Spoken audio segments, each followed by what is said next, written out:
Welcome back to Learn Economia. Here in this video, we'll be covering a very important aspect. Actually, two important concepts are covered in this video. Especially this video pertains to the arena of development economics. Having understood the difference between the absolute poverty and relative poverty, let's understand headcount ratio and poverty gap in this video. Starting with the poverty gap, we have seen what poverty is, and we have seen the difference between absolute poverty and relative poverty in the previous video. And here we will be trying to understand the different measures to understand the intensity of poverty. Okay, so poverty gap index is a measure to understand the intensity of poverty.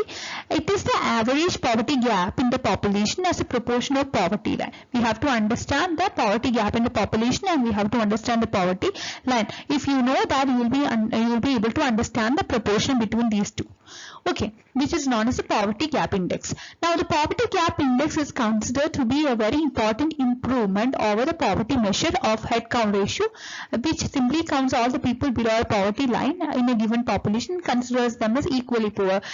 Okay, poverty gap index actually estimates the depth of poverty by considering how far or on the average the poor are there in the poverty line. Okay.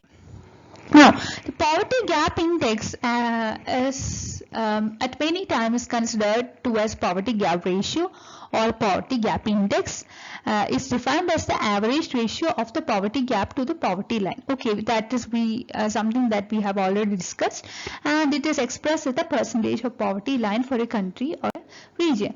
Now, moving to the significance of this particular parameter, we can understand that the most important method of measuring and reporting poverty is the headcount ratio, and which is given as a percentage of population that is below poverty line.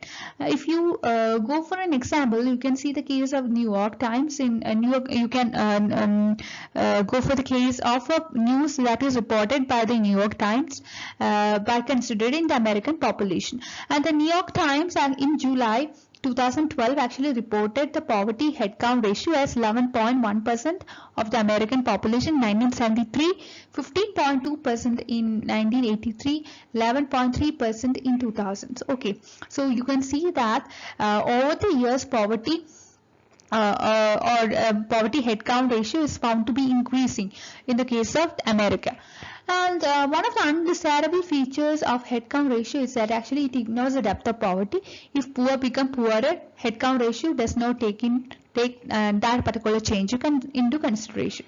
Now, poverty gap index actually provides a clearer perspective of the depth of poverty, and it enables for poverty comparison. It also helps to provide an overall assessment of a region's progress in poverty reduction and evaluation of a specific public policies and private initiatives. Now, moving to the features of the same, you can see that the poverty gap index can be interpreted as the average percentage shortfall in income for the population from the poverty line. And if you multiply a country's poverty gap index by both poverty line and the total number of individuals in the country, what you get is the total amount of money needed to bring the poor in the population out of the extreme poverty, so that these people will be lifted up to the poverty line, assuming perfect targeting of transfers. We cannot make sure that you are going for the perfect targeting of transfers. There could be some kind of errors. Okay, and the poverty gap index is actually an important measure beyond the commonly used headcount ratio, and two regions may have the similar headcount ratio but distinctly different poverty gap indices. A higher poverty gap index actually means that poverty is more severe, and the poverty gap index, as we have all seen, it is something that is considered to be additive. In other words, the index can be considered to be an aggregate measure.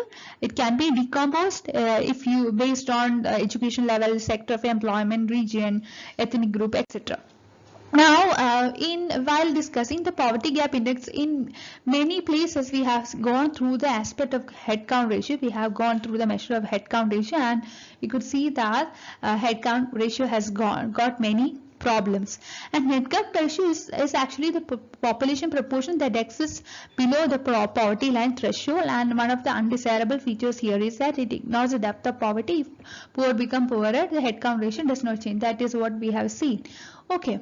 The same example that we have used in the case of poverty gap index, you can use here also in the case of United States reported by New York Times. So that's all for today's video. Please like, share and subscribe this channel for more videos. Thank you for watching.